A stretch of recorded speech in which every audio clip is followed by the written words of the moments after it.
पूरी भारत भेज दिए कि सारे जहाज के टिकट भी तो उन्होंने ही करवा दिए हमको ना। बोली कृष्ण कन्हैया लाल की। तो इतनी सेवा तो किए हैं पर उन्होंने टिकट में तो लालच ही नहीं किए। तो श्रद्धा भाव से उन्होंने अपनी जैसी योग्यता थी, जैसे क्षमता थी, जैसे जैसे ढंग के उनके भाव में श्रद्धा आई, उसी ढंग की उन्होंने श्रद्धा प्रहलाद जी के ऊपर चढ़ाए दिए थे। अब्बा से बंदरगाह से आए को बंदरा, फिर कहां से नाव चढ़े पहुंचे लाठी बंदरगाह। देखो प्रहलाद जी महाराज जब अब्बा से बंदरगाह से यात्रा करते हैं तब वो बंदर वहां नाव चढ़कर फिर लाठी बंदरगाह आकर फिर ठट्टा नगर पहुंच जाते हैं। पहले भी जागर यात्रा ठट्टा नगर में पूरी तरह करके प्रहलाद जी महाराज मस्कत के लिए निकल पड़ेंगे। तो होते हुए मस्कत से अब्बास से बंदरगाह पहुंच गए। देखियो बात ऐसी थी कि प्रहलाद जी महाराज के दिल पर अब सुंदर शाह के जहां जहां जाए फिर दोबारा वहां पहुंचाने के बाद भी उन्होंने पूरी तरह सुंदर शाह को सत्संग करवाते थे। जिन जिन घटना आगे हुई थी उस घटना को जोड़ते हुए सुंदर शाह ऐसे जागनी हुए, सुंदर शाह की महिमा पूरी तरह विस्तृत ढंग से परिभाषा लगाते हुए उन्होंने चर्चा श्रवण करवाते थे। तो उन्होंने बाईजो महारानी और देवचंद्र जी महाराज के दर्शन के लिए सारे सुंदर शाह प्यासी भी थे। तब सुंदर शाह को दर्शन के लिए प्रहलाद जी महाराज और बाईजो महारानी सुंदर शाह सब सुंदर शाह ठट्टा नगर पहुंच जाते हैं। तब सब सुंदर शाह को देखते ही सुख प्राप्त होती है। तुम आए सब आया दुख गया सब दूर।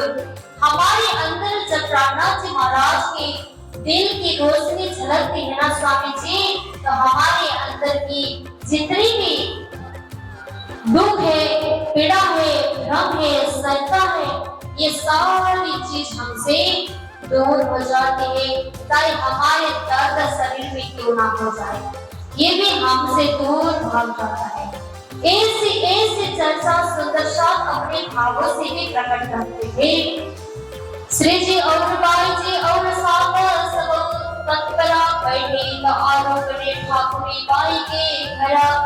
जब ठाकुरी बाई के घर में पहुंच गए तब उनके घर पर सत्संग होने लगी, पूरी तरह उत्सव मनाने लगे, भंडारा चली।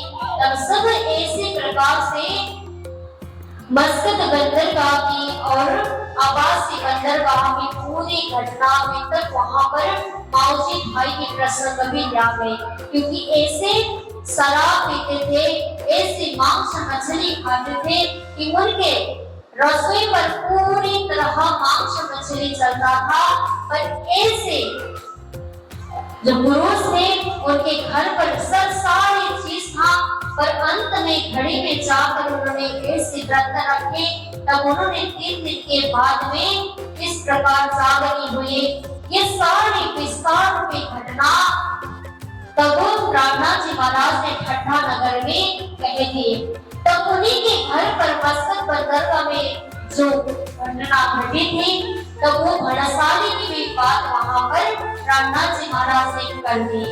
क्योंकि भड़साली ऐसे अहंकार से होकर जिनके घर पर कथा हो रहा था, तब उन्हीं के घर पर आकर क्या कहे कि इन साधु को यहाँ से भगाओ, यहाँ नहीं रखती है। तब इस बात को आश्चर्य ही होगी ना, अगर मैं यहाँ आकर कथा कर रही तो कोई आकर मुझे यहाँ से भगाने की बात करे तो आप लोगों को अच्छा लगेगा? नहीं लगेगा, ये तो आश्चर्य की बात ही होगा। तब प्रहलाद जी महाराज ने भी इस प्रकार बात की कि भड़साली खुद अपने आप थक गई। बोली कृष्ण कन्हैया लाल की। तब सब प्रसन्न होकर चर्चा को श्रवण किए। तब बीच बीच में उन्हें लगा होगा कि आश्चर्य की बात है ना कि प्रहलाद जी महाराज जहाँ जहाँ भी चलते, जहाँ जहाँ जाते, तो ये सारी घटना प्रहलाद जी महाराज की स्थिति में तो है, पर उन्हें दिखाई भी तो दे रहा था कि आपके के सामने सामने हुई घटना ही प्रहलाद जी महाराज यहाँ सुंदर साथ के सामने ही चर्चा करके श्रवण करवा रहे थे। मन बड़े सबसात के सुनत यहाँ अभी तक। उन सुंदर शाम को जब दिल पर सुंदर शाम की जागनी हुई, ये बात उनके दिल पर लगा तो बहुत मन से, श्रद्धा से, भाव से और प्रार्थना जी के ऊपर उनकी श्रद्धा बढ़ जाती थी। और प्रार्थना जी महाराज को खूब सुंदर शाम सत्संग के श्रवण करने के लिए आ रहे थे।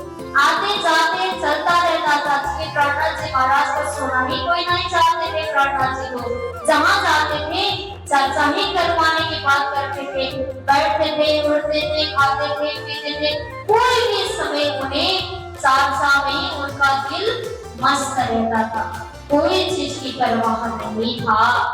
देखकर सब की भाग सबका सुख संपूर्ण सुंदर शाम वहां उपस्थित हो गए। तब उन सुंदर शाम के दिल में ऐसी भाव जागी कि कोई भी उनके अंदर दुख हो जाए, कोई भी पीड़ा हो, कहीं दर्द होना जगह जगह में, वो सारे उन सुंदर शाम के दिल से भाग गया, कोई परवाह नहीं था। संबंध 1728 वैशाख के मास प्राणनाथ जी ठट्टा नगर आए थे। कोई सुंदर शाम जी भी विदाई देने बातें नहीं किए थे। उन सुंदर शाम के दिल में भी लगा, अरे स्वामी जी यहाँ पर रह गए तो इन्हें यहीं रखो, कहीं भेजे ना, तो क्यों भेजो इनको, तब हमें उनको यहीं रखनी होगी। जब प्राणनाथ जी महाराज यहाँ होंगे तब उनकी बुखार में जैसे ऐसी ब्रह्म वाणी की अवतरण होती है, तब हमें सुनाई देते हैं, तब हमें इतनी अच्छा अनुभूति होती कि हमारे संसार में जितने भी दुख है, जितनी भी पीड़ा है, ये भी हमसे दूर हो जाता। तुम आए सब आया, दुख गया सब दूर। हे धामधनी, आप आए हो तो हमारे अंदर के जितने भी दुख है, संसार की भौतिक दुख प्राप्ति हुई, तो ये भी तो हमसे दूर हो गया। अब हमें किस चीज की मतलब होगी। तब प्राणनाथ जी महाराज फिर कहते हैं, अरे सुंदर शाह जी, अगर मैं ठट्टा नगर में ही रहूं तो ये जागरण कार्य कैसे आगे बढ़ेगी।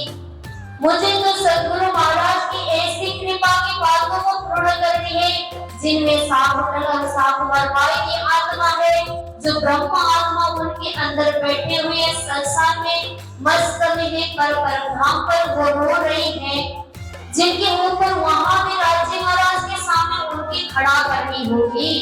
अगर मैं इस बात पर चलूं तो आप यहाँ मुझे बैठाओगे तो मैं यहीं बैठूं, तब ये जागने की कार्य कैसे संभव हो पाएगी। इस प्रकार प्राणनाथ जी महाराज सुंदर शाह को समझाते ही थे। उसी समय ठट्टा के सत्संग में मटारी के सुंदर शाह की भी जागनी होती है। सब लोग प्रसन्न होकर चर्चा को श्रवण करते थे, सब चर्चा करते थे। प्राणनाथ जी महाराज उसको फिर परिचर्चा में भी कर दोहरा देते थे कि कोई चीज में सुंदर शाह की शंका ना हो जाए, कि सुंदर शाह के दिल में अगर ज्ञान के ऊपर शंका हो जाए तो ज्ञान के ऊपर श्रद्धा भक्ति नहीं होगी। इसलिए उन्हें सुंदर शाह को चर्चा में परिचर्चा करते हुए सुंदर शाह को जागनी बढ़ा रहे थे कि जिन जिन जगह पर जाते थे प्राणनाथ जी महाराज, वहाँ साक्षात सुंदर शाह की जागनी करके बिना कोई जगमगाते नहीं थे, ऐसी जागनी करते थे। देखियो कि प्रेम श्रद्धा भक्ति में अगर हमें कान से ध्यान से सुनाई देता ना, तो हमें खुद जागनी होगी।